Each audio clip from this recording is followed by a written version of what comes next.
네, 이 추운 날씨에 또 이렇게, 저 때문에 오신 건 아닌 것 같은데, 함께 하셔서,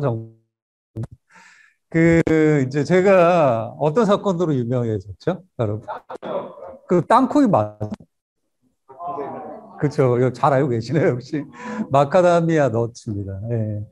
그래서 이 마카다미아 너츠라는 이 하나의 물건이 만든 사건이 이 대한민국 전체를 정말 소용돌이 속으로 끌고 가는 일이 있었죠. 그럼 이 사건은 언제 일어났었나요? 혹시 기억하고 계시나요? 2014년 12월 5일이었어요. 제가 이제 뉴욕에 있을 때는 12월 4일이었는데 한국 시간으로 시차가 있으니까 5일. 그러면 지금 횟수로 어떻게 되죠? 8년 가까이 이제 시간이 지난 거죠. 근데 이제 8년이라는 시간이 지나면은 대부분 어떻게 되죠? 망각 속에 들어가게 됩니다. 근데 제가 이제 이 마스크 덕을 엄청 잘 보고 있는데 마스크를 안 끼고 가면 길거리든 뭐 지하철이든 야, 저 땅콩 지나간다는 얘기를 8년이 지났는데도 아직까지 한다는 말이죠. 왜 이렇게 이 땅콩 해양이라는 이 사건이 여러분들에게 수많은 각인의 효과를 가져왔는지 한번 생각해 보는 시간을 가져보겠습니다. 이 강연이 제 이제 인생 얘기를, 모든 분들의 인생 얘기가 그렇겠지만, 하려면 한 3박 4일 밤을 새워서 얘기를 해야 되는데, 짧은 시간 내에 함축적으로 얘기하려고 그러니까 어려움이 있다는 점을 먼저 고려해 주시고, 혹시 부족한 얘기가 있으면 나중에 질의응답 시간이 있으니까 그때 저에게 질문을 해 주시면 좋을 것 같습니다. 땅콩 해양 사건 이전에 이 사건을 또 이게 지칭하는 명칭이 하나 더 있습니다. 어떤 게 있나요? 희대의 갑질 사건이라고 얘기를 많이 합니다. 그러니까 땅콩 해양 이꼴 갑질. 그래서 이 사건이 외국에서 엄청 많이 보도가 됐어요. 작년 11월에 10월? 저도 헷갈리네요.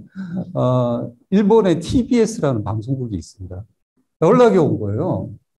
저 여기 한국 뭐 특파원인데 당신을 취재를 하고 싶다고. 저 깜짝 놀랐어요. 내가 모르는 사이에 내가 뭔 사고를 쳤나? 그랬더니 이 땅콩 해양 얘기를 하고 싶다라는 거죠. 8년이 지났고 어쩌면 일본하고는 좀 별 상관도 없는 얘기일 수도 있고. 왜 그러면 취재를 하고 싶으냐? 보통 이제 우리가 누군가의 취재원이 됐을 때 좀 겁도 나고 또 나한테 어떤 영향을 미칠까도 생각하게 되겠죠. 그래서 제가 이제 자세히 물어봤어요. 그랬더니 하는 얘기가, 물론 이거는 뭐 다른 매체도 마찬가지였던 것 같아요. 한국이 아닌 외국 매체들. 이 한국 사회만 갖고 있는 독특한 문화. 왜 이게 개선이 되지 않는가? 갑질이라는 영역이 그럼 당신들은 어떤 의미를 갖고 있길래 나를 취재하고 싶어 하는가? 라고 물어봤을 때, 이 갑질이라는 것이 우리 사회가 갖고 있는 불평등, 또 정의롭지 못한 사회 구조, 부조리, 이거와 연결된다라는 확장성에서 취재를 하고 있다라고 얘기를 합니다. 자, 그러면 여러분이 생각하는 우리 사회에 많은 어떤 갑질의 굴레, 뭐 정의, 종류가 있을 텐데, 여러분들은 어떤 게 갑질이라고 생각하세요? 소비자. 그 대부분 그렇게 생각하죠. 약자를 대상으로 한 보암 지르기, 난폭한 행동, 폭언, 폭행. 근데 또 사회 구조적으로 좀 의미를 확대해 보면 어떤 게 있을까요? 우리 김연아 님이 제가 개인적으로 친분이 인연이 예전에 있던 분인데 작가 유니온이라는 걸 하고 계세요. 자, 어떤 게 있냐. 내가 일하는 노동 현장에서 가만 겪어보니까 위에 상사가 나한테 갑질을 해. 근데 이 상사가 그냥 성격이 이상해. 모나서. 소위 말해서, 어, 저 손짓만 했어요. 용어는 사용하지 않았습니다. 뭐 그런 분이야. 라고 할 수도 있겠지만 대부분 보면 구조적으로 이 사람이 누군가에게 어떤 걸 착취하지 않으면 더 위에 있는 갑이 뭔가를 얻을 수가 없어. 노동력이든 그걸로 인해서 파생되는 어떤 수익이든 이익이든. 그래서 구조적으로 갑질을 할 수 있게 만들어 놓은 거죠. 그런 걸로 확장이 된다는 거죠. 그래서 노동 현장 혹은 제일 요새 많이 대두되고 있는 일들 중에 하나가 내부 고발자라는 말이 있죠. 혹은 우리 여성분들이 요새 좀 많이 생각하고 있는 이슈 중에 하나가 뭐죠? 성차별. 그 과정에서 생기는 미투. 미투가 안 좋게 생각하면 무고도 있을 수도 있어요. 그죠? 그걸 이용하는 진짜 나쁜 케이스도 나오긴 하잖아요. 근데 대부분은 또 어떤 일이 있냐면 내가 어떤 권력이나 힘에 혹은 아까 말씀드린 확장한 개념에서 사회 구조에 의해서 억눌려 있기 때문에 내가 어떤 불이익을 당했어. 성적으로. 나의 권리를 침해당했어. 근데 그걸 말할 수가 없어. 그게 자연스럽게 어떤 일이 발현됐을 때 정의로운 시스템이 있는 사회 구조라면 정화가 돼서 나의 권리는 보존되고 나쁜 짓을 한 사람은 어떻게 돼야 되죠? 벌을 받아야 되는 거죠. 그리고 그걸 계기로 우리 사회는 똑같은 일이 반복되지 않는 그런 좋은 사회로 가야 되겠죠. 그게 이루어지지 않는 그런 문제. 그런 문제가 갑질과 다양하게 연계돼 있더라. 그래서 제가 이제 미국의 뭐 CNN, 월스트리트 저널 이런 많은 그 언론사들하고 인터뷰를 해보면 이 갑질이라는 단어를 해석을 못하기 때문에 어떻게 나온다? 아까 뭐 공감, 뭐 empathy 뭐 이런 식으로 삐 발음하기도 어려운 empathy 이렇게 나오잖아요. 근데 이 해석을 할 수 없는 거예요. 그래서 갑질이라고 쓴단 말이죠. 그래서 우리 사회가 갖고 있는 이 어목한 문제는 어디서 출발을 했고 왜 나왔는가 한번 생각을 해보자. 오늘 그런 시간이 되지 않을까 합니다. 제 책을 한번 선전을 드렸고요. 네. 자, 그래서 대한항공을 다녔잖아요. 네. 대한항공이라는 회사에 박창진이 땅콩회항이라는 사건이 났을 때 제일 먼저 공격을 좀 많이 받았었어요. 뭔가 우리 사회는 이래요. 힘이 세거나 권력이 있거나 뭐 부자거나 대부분 뭐 그런 상대가 소위 말하는 기득권이죠. 그런 사람하고 좀 평범해 보이는 사람하고 다툼이 생기면 제일 먼저 이 약자가 아무리 희생자거나 또 뭐 맞는 얘기를 하더라도 이 사람이 정당한 사람인가? 그러니까 메신저가 순수해?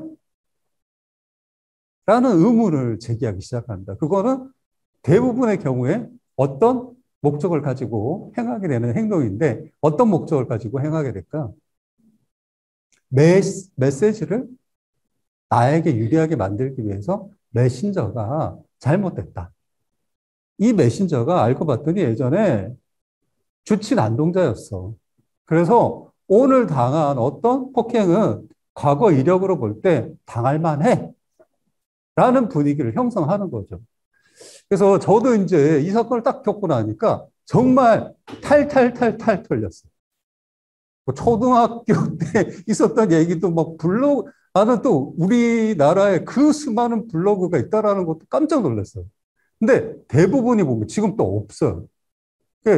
제 개인적으로 볼 때는 당시에 저를 탈탈탈 털기 시작한 그 많은 행위들은 어쩌면 기득권을 부역하거나 그들에 의해서 만들어진 건 아닌가라는 생각을 하게 됩니다. 저는 1996년도에 대한항공에 입사를 했습니다. 입사를 했을 때 제가 이 동영상을 보여줘야 되는데 왜 클릭이 안 되죠? 최선원이 직접 죄송합니다. 들고 하는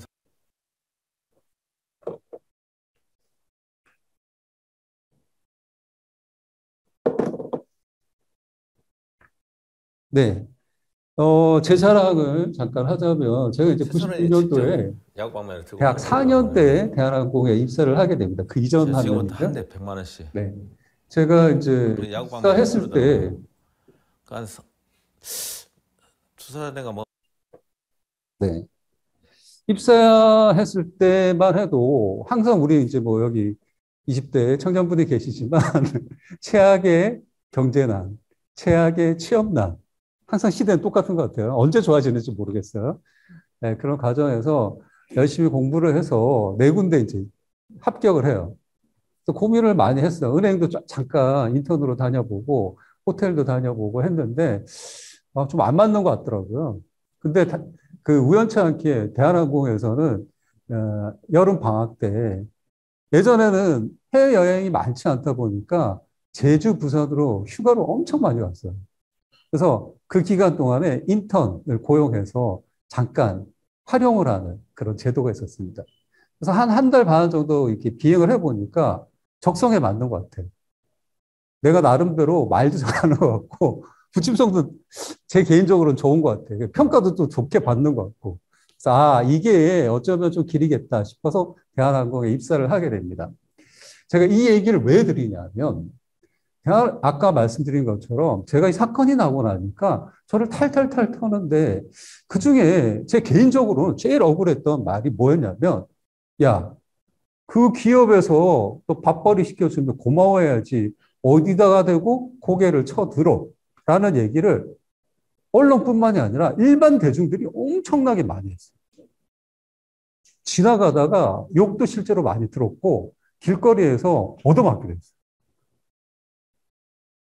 그러니까 그분은 약간 되게 어떤 면에서 저쪽에 편에 들어서 있으신 분인지도 모르겠지만 정말 그런 일이 비일비재하게 일어나게 됩니다.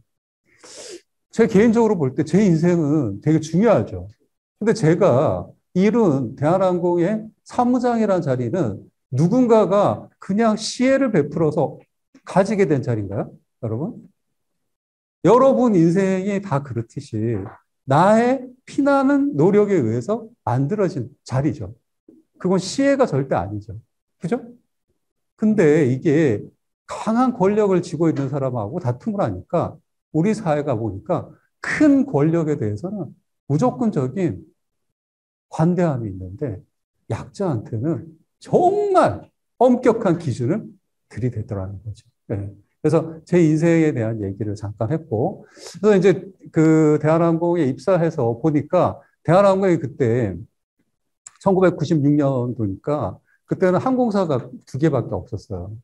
그래서 아시아나 대한항공이 있는데, 우리 뭐 선배님들 또 선생님들 중에 저보다 연배가 높으신 분들은 더 잘 아시겠지만, 당시에는 장거리 운항이라는 걸 대한항공이 거의 독점을 하고 있었어요.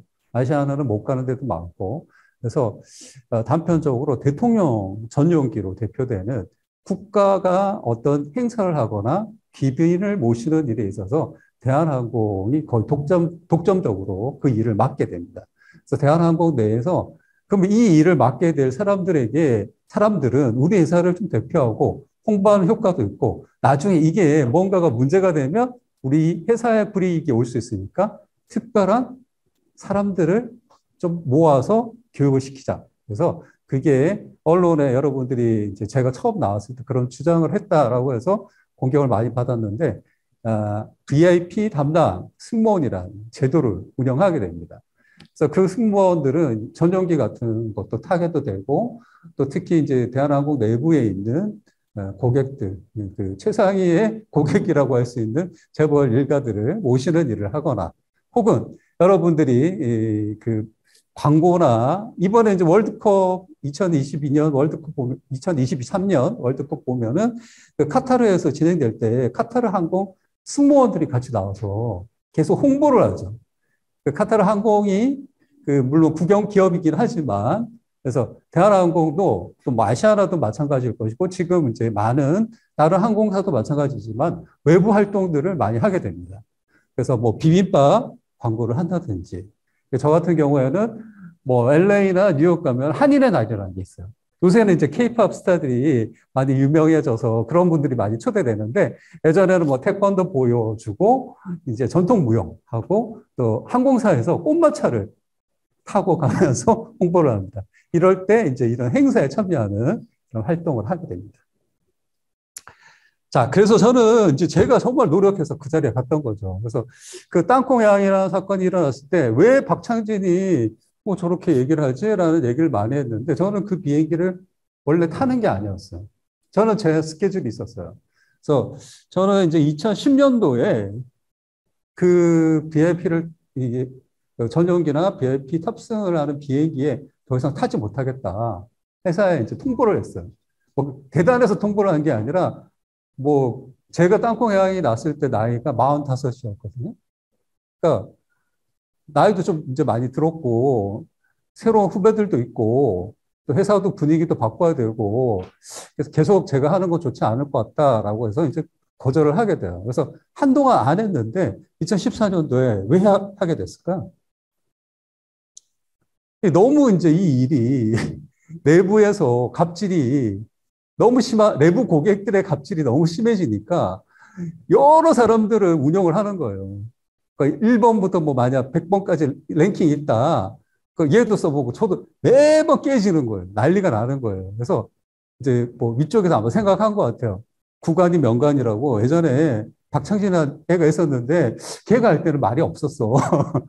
그러니까 얘를 한번 써보자. 이랬던 것 같아요. 그래서 제가 이 뉴욕 비행 가기 이틀 전에 갑자기 스케줄이 바뀌고 그 비행에 착출을 돼서 제가 갔던 일이기 때문에 제가 이 사건이 나왔을 때 무능한 승무원, 이 승무원이 땅콩 하나도 제대로 서비스 못해서 회사의 매뉴얼도 몰라서 이런 일을 만들었다라고 대한항공에서 세 번의 이제 전 언론사 또 신문사에게 이제 배포하는 사과문에 이런 얘기를 꺼냈을 때 개인적으로는 엄청 억울하게 되는 거죠. 아니, 내가 뭐 그날 어떤 실수나 잘못이 있었다 치더라도 왜 내가 이렇게 내 인생 전체를 최하위에 있는 하류 인간인 것처럼 취급을 받아야 되지? 여기에 대해서 울분이 컸던 것 같아요. 제 개인적으로는. 자, 맞아가지고 푹 쓰러졌어요 이제. 지금 나오고 있는 얘기를 한번 너무 이제 볼까요? 고통스러운 거예요. 그래서 살려달라고 예언을 했는데 옆에 장정들이 한 7, 8명 앉아 있었는데 지켜만 보고 있는 거예요. 다 임원들, 이사들이에요. 10대 맞고는 도저히 안 되겠다고 이제 막 몸부림을 치니까는 자, 지금부터 한 대 300만 원 해가지고 3대를 더 두들기더라고요. 엎드려 뻗쳐를 시킨 뒤 야구 방망이로 13대를 맞았습니다. 다 가격하고 나서 이렇게 세우더라고요. 자, 여러분들이 이제 땅콩 회항 이전에 재벌 갑질이 기억이 잘 안 날 거예요. 근데 이 이제 최철원 사건이 2010년도에 있었습니다. 오늘 시간이 없기 때문에 영상을 다 보여드리지를 못하는데 지금 이제 이 고발을 하신 분은 이 회사의 이제 화물 운송을 하고 있는 개인 사업자예요.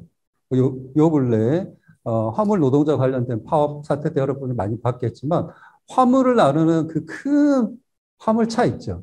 그 컨테이너 나르는 차를 운영하시는 분들은 개인 사업자로 돼 있어요. 근데 이분이 이제 한 달간 뭐 수개월 동안 이 회사하고 일을 했는데 내가 생각하고 내가 계산한 임금이 안 나온 거예요.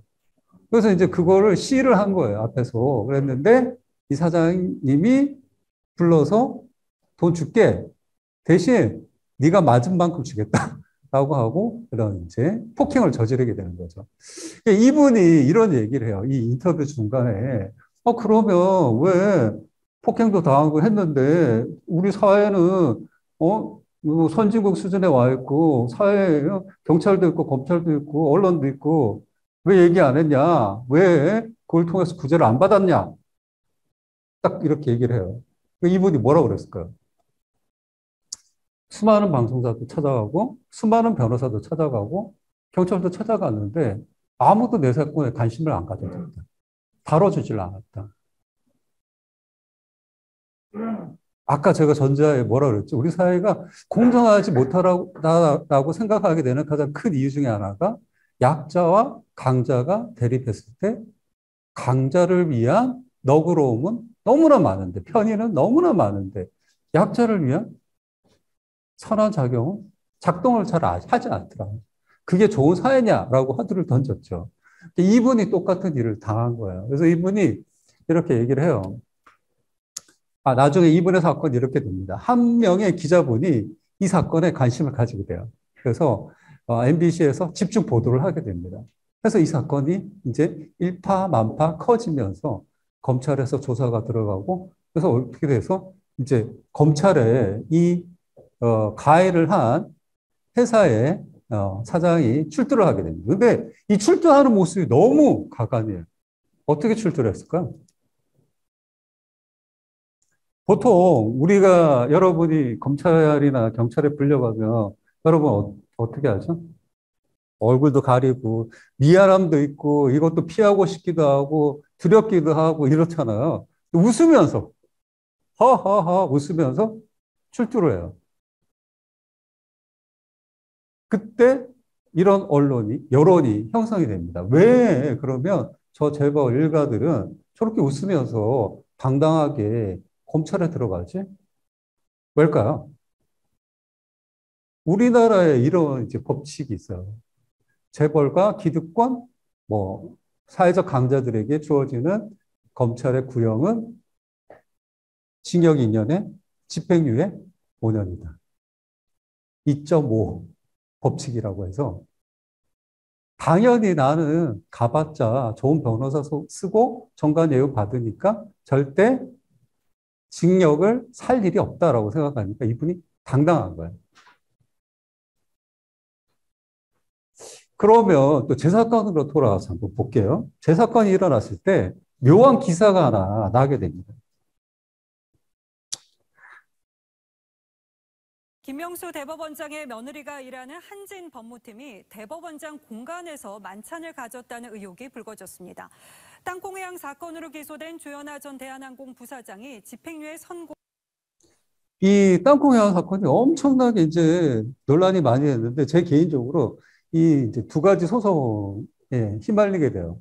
하나는 당연히 저는 이제 피해를 봤으니까 가해 한 분에게 피해 보상을 요구했고, 두 번째는 뭐 회사도 잘못이 있으니까 회사는 회사의 직무를 다하지 못했다라고 이제 소송을 제기하고, 또 세 번째 이제 소송이 있어요. 뭐가 있냐면 시민단체가 이거는 불법 항로 변경이다. 이 불법 항로 변경이 여러분 뭔지 아세요? 아까 제 책 이름이 뭐였죠? 그게 회항이란 뜻이에요.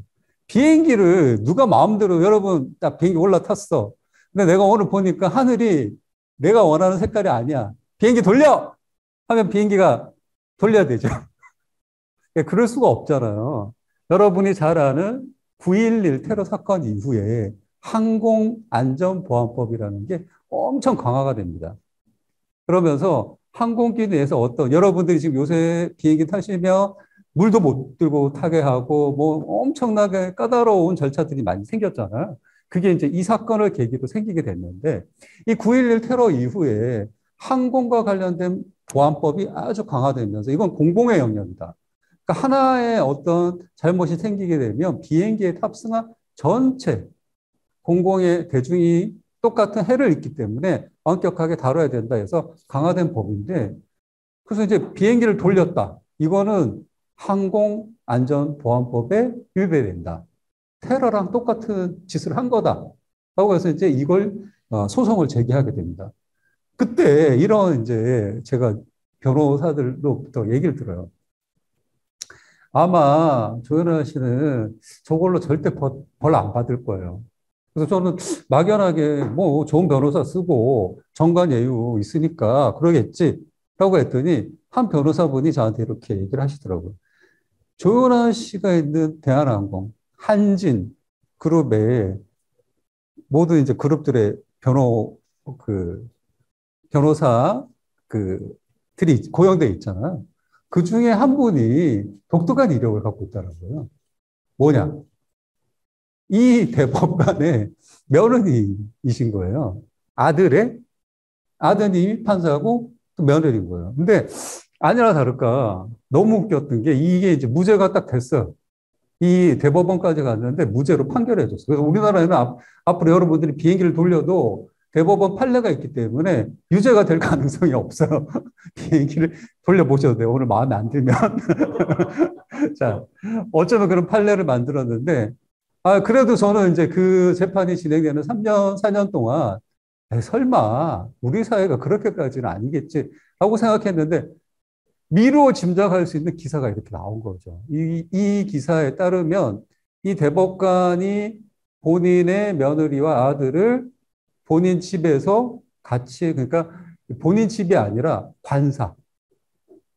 국가에서 제공하는 대법관의 이제 관사. 한남동에 한 300평, 400평 되는 걸로 알고 있어요. 거기 있는데 거기에 같이 지내면서 이 무죄 판결이 난 날, 이 여자분이 아까 어디에 일한다고 그랬죠? 대한항공과 관련된 그룹사 변호인으로 일을 하고 있다고 그랬죠. 그 동료 한 20명이 다 와서 파티를 했다는 거예요. 무슨 파티였을까? 여러분이 생각할 때는 어떻게 생각하겠어요?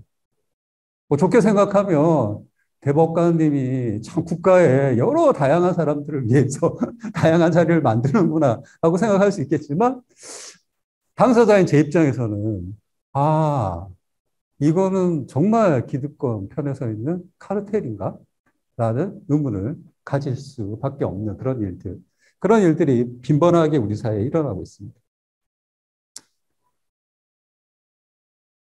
자, 우리 언론 아까 계셔갖고 제가 언론에 대한 얘기를 하기가 그런데 언론의 좋은 정화작용도 참 많습니다. 근데 개인적으로 제가 이제 당해보니까 여기 보면 제일 오른쪽에 여러분이 보시기에 왼쪽에 아니 제가 벌컥 벗고 있죠. 그 제가 왜 벌컥 벗고 있을까요? 막 웃으시면서 보는데 관종이라서 그죠. 네. 아니 전혀 이제 그런 게 아니라 저는 열심히 이제 대한항공에 있으면서 유니폼을 입다 보니까 아까 제가 45살 때까지 회사 이제 홍보 모델 같은 걸 했다 그랬잖아요. 그래서 아 나를 관리하는 게 회사를 사랑하는 마음이다라고 생각을 해서 진짜 열심히 재관리를 했어요. 그러다 보니까 바디 프로필이라는 걸 이제 트레이너분이 찍으면 뭐 이렇게 어떤 계기도 생기고 좋다 그래서 한번 찍었고 그 사진을 자기 그 스튜디오에 올려놓은 거예요. 제가 올린 게 아니에요. 그걸 이거 다운을 받아서 이 사건이 났을 때 기사 제목이 이상하죠. 피해자와 몸짱. 이거는 여러분이 딱 들으면 어떻게 들려요? 저는 아까 얘기한 뭐다? 순수한 피해자가 맞을까? 라는 의문을 만드는 거죠. 근데 이제 그 다음에 이렇게 또 이제 나요. 키다리 언니, 키다리 아저씨 알죠?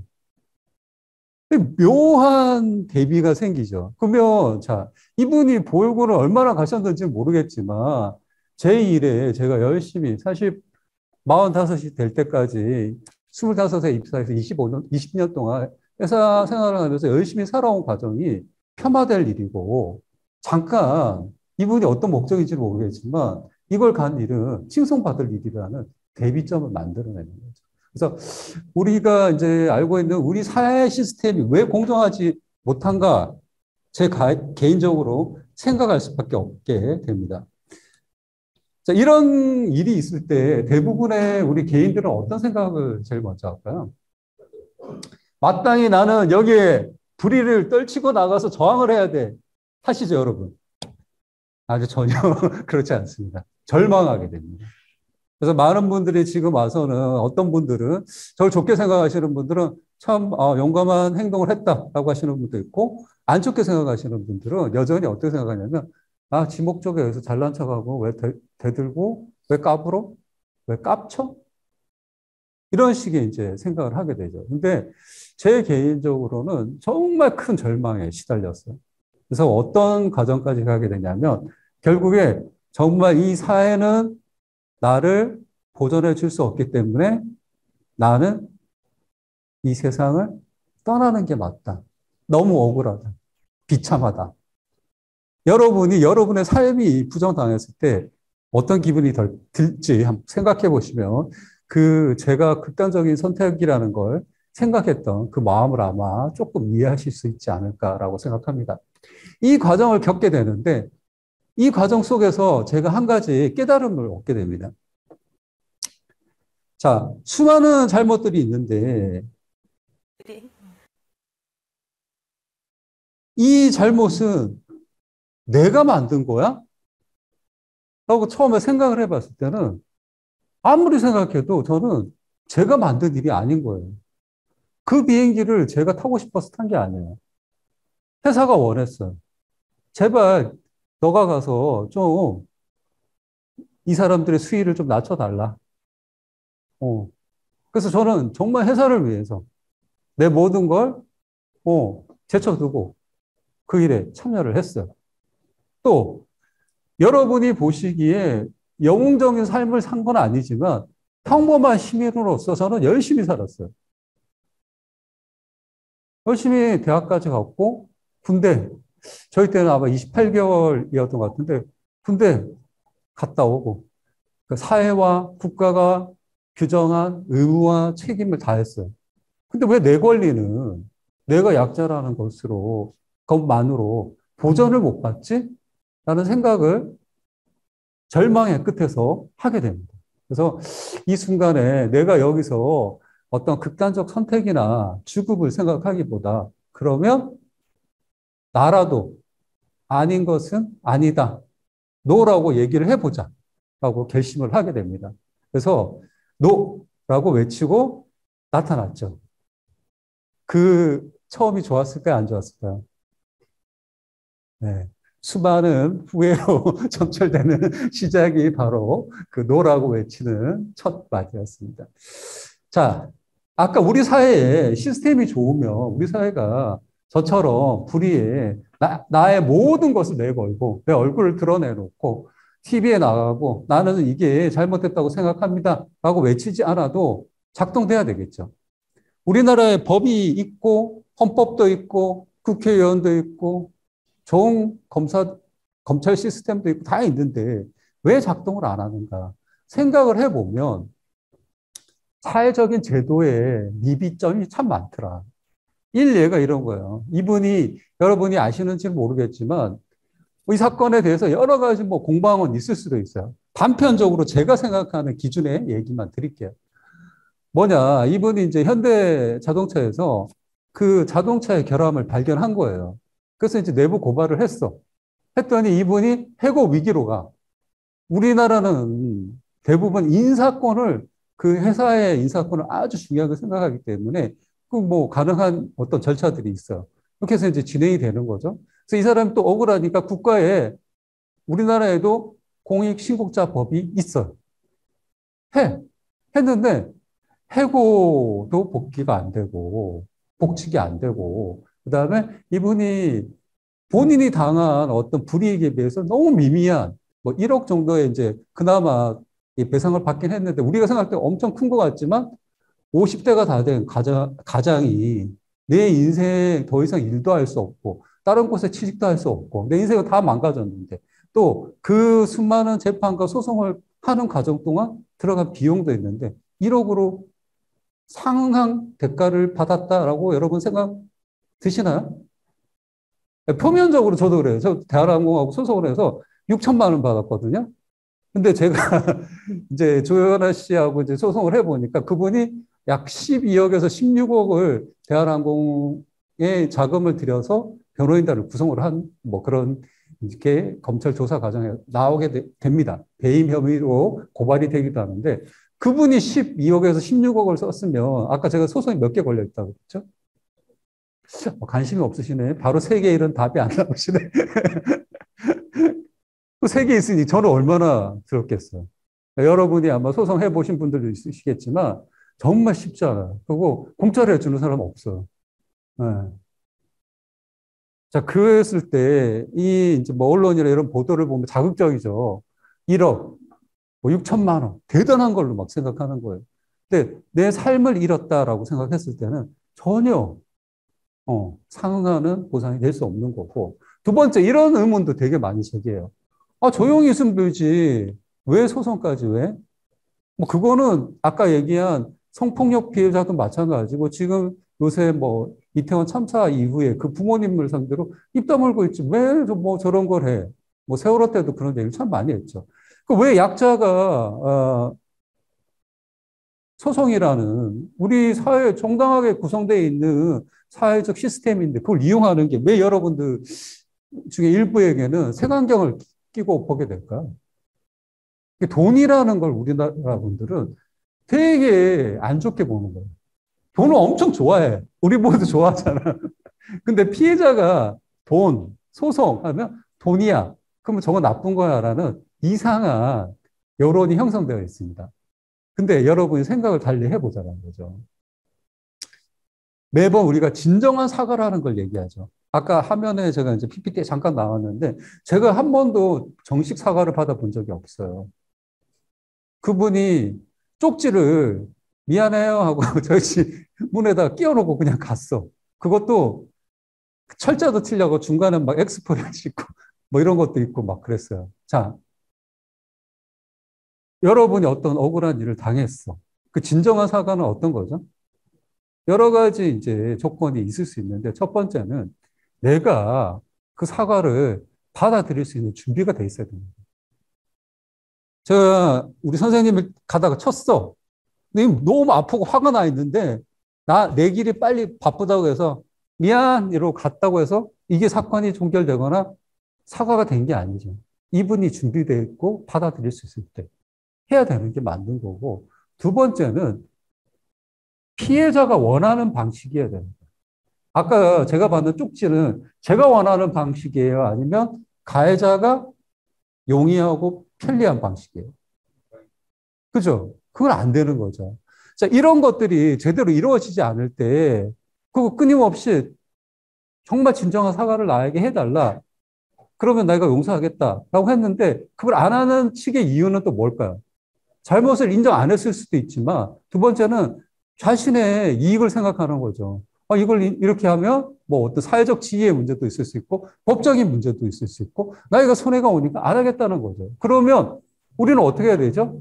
당연히 법에 심판을 받아서 법으로부터 강제적으로 사과를 받는, 그거라도 받아서 내 마음의 상처, 나의 자존감의 상처, 내 존재의 상실감을 보상받고 싶은 거죠. 그러니까 거기에는 당연히 보상금이라는 게 따라오는 것 뿐인 거죠. 이게 부차적인 건데, 부차적인 금액에 엄청나게 집착을 하는 거죠. 우리 국민들의 어떤 문화적인 거에 있어요. 네, 그거. 자, 이 현대자동차 이분이 그래서 너무 억울한 거죠. 내 삶은 망가졌는데 이걸로 아무런 보상이 되지 않는다. 그래서 미국을 찾아갑니다. 그래서 미국에서 손해배상 청구를 했는데 금액이 486억 원. 400배, 500배가 높은 거죠. 돈의 문제가 아니라 여기서 어쩌면 미국도 문제가 엄청 많죠. 인종차별도 있고 뭐 여러 가지 있는데 미국이 이 징벌적 손해배상이라는 걸 도입함으로 해서 이게 제대로 작동하게 함으로 인해서 아까 말씀드린 어떤 효과를 누린다? 사회가 좀 더 정의로워질 수 있고 그 다음에 똑같은 일을 반복해서 안 하는 그런 방지책도 된다는 거죠. 이게 극명하게 드러나는 게 다국적 기업들이 이런 법이 있는 국가를 대하는 거하고 이런 법이 없는 국가를, 있는 국가와 없는 국가를 대하는 방식의 차이에서 나오는 거예요. 그게 우리가 잘 알고 있는 가습기 살균제 문제 같은 경우도 똑같은 거죠. 그 당시에 문제가 됐던 기업이 영국에서는 강력한 법으로 징벌적 손해배상도 있고 문제가 됐을 때는 기업도 거의 존폐 위기에 처할 수 있으니까 그 물질이 위해하다는 걸 알긴 알았는데 썼다 안 썼다? 한 번도 써본 적이 없는 거예요. 근데 다른 나라에서 쓰잖아요. 이런 문제가 된다는 거죠. 그래서 우리가 바꿔야 되는 것 중에 사람의 각자 개인의 어떤 양심과 도덕적 또 교양적 수준의 문제가 아니라 어쩌면은 만연해 있는 갑질로 불리우는 우리 사회 구조의 모순점에는 법 제도의 미비도 있지 않은가. 그래서 이게 우리가 실질적으로 바꿔야 될 세상이 아닌가라는 생각을 제 개인적으로 해봅니다. 여러 가지 이제 내용이 참 많은데요. 제가 이제 제일, 이런 얘기를 좀 많이 물어보세요. 그러면 그래도 너 피해도 당한 것 같고 어쩌고 저쩌고 한 것 같은데 요새 보니까 되게 깝치더라라는 얘기를 많이 듣습니다. 왜 듣냐면 제가 어떤 도전을 했었죠? 정치적인 도전을 좀 했었습니다. 자, 왜 그러면 저에게 또 그런 비난을 하시는 분이 있을까라는 생각을 해보고 또 저는 왜 그러면 그 길에 나설 수밖에 없었을까라고 저의 이제 소신을 밝히는 그런 이제 두 가지가 대립하게 되는데 그렇게 깝친다고 생각하시는 분들은 뭘까요? 아까 말씀드린 것처럼 피해자다움을 강요하기 때문인 거죠. 그래서 피해자가 어떤 걸로 인해서 어떤 피해를 당했으면 울고 불고 아프고 죽거나 하면 난 동정해 줄게. 근데 나서서 뭐 얘기하고 권리 보존하겠다고 그러고 무슨 운동하고 이러면 너는 뭐다? 다른 이익을 추구하려는 나쁜 생각을 갖고 있는 나쁜 놈이야라는 그런 이제 어떤 의견을 가지신 분들이 있는 것 같아요. 그 과정에서 저는 이렇게 생각을 했어요. 아까 말씀드린 여러 가지 사례들처럼 사회적 구조와 제도가 바뀌지 않으면 이 문제들이 해결되지 않는데 가만 들여다보니까 제가 이제 땅콩향이 일어나서 국회에 여러 소위가 있어요. 국회의원들이 저를 부르는 거예요. 국회의원들이 가만 부르는 걸 보니까 제일 큰 목적이 하나 있더라고요. 우리 선생님 제일 잘 아실 것 같은데 왜 부를까요? 피해자나 어떤 사건의 그 사람을 사진 찍기 위해서 맞습니다. 사진을 막 오자마자 막 사진을 찍어요. 막 악수하는 거 찍고 뭐 막 찍어. 그래서 이제 제가 얘기를 하려고 그러면 자기 바쁘다고 가. 뭐 회의가 있대. 그래서 거기 밑에 있는 보좌관하고 또 얘기해. 혹은 그 이제 어떤 뭐 본인이 국토위에 간사라고 하시는 분하고 막 얘기를 해. 근데 하나도 못 알아듣는 거야. 예를 들면 이런 거예요. 비행기가 국제선 비행기는 하나의 영역, 하나의 국가로 취급을 받는다. 뭐 이런 얘기를 제가 이제 설명을 하게 돼. 문을 닫고 그래서 해양을 한다는 게 잘못된 겁니다. 하고 얘기를 하는데 비행기가 국가라고요? 자, 여러분은 그게 무슨 의미인지 이해가시죠? 국제선 비행기고 그 국가의 국적기로 돼 있기 때문에 이런 게 있다. 이렇게 이해가 가는데 아니 국토위에 앉으신 분이 비행기를 어떻게 탑승하고 국제선 비행기가 어떻게 운영되는 것조차도 모르시는 분이 내 얘기를 들어서 해결해 준다? 가능성이 있다 없다? 전혀 기대할 수가 없는 거죠. 그래서 이런 과정들을 겪으면서 그러면 왜 이게 안 바뀌나? 실제적으로 경험했고 현장에 생생함이 있는 우리 같은 사람들이 나서서 어쩌면 이 세상을 바꿀 수 있는 제도를 바꾸는 힘을 가져야만 우리 사회도 좀 바뀌지 않을까. 그런 생각을 해서 제가 이제 정치의 영역 혹은 활동가의 영역에 들어서게 됩니다. 그 과정 끝에 또 뭐 이런 모임에서 제가 이제 초대도 받기도 했고요. 시간이 다 돼서 제가 여기서 이제 마무리를 해야 될 것 같은데 오늘 얘기가 살짝 두서없이 좀 지나간 면도 있긴 한데 아마 제가 전하려고 하는 핵심 땅콩해양이라는 사건이 우리 사회에 어떤 화두를 가져왔는지에 대해서는 충분히 전달이 됐을 거라고 생각을 합니다.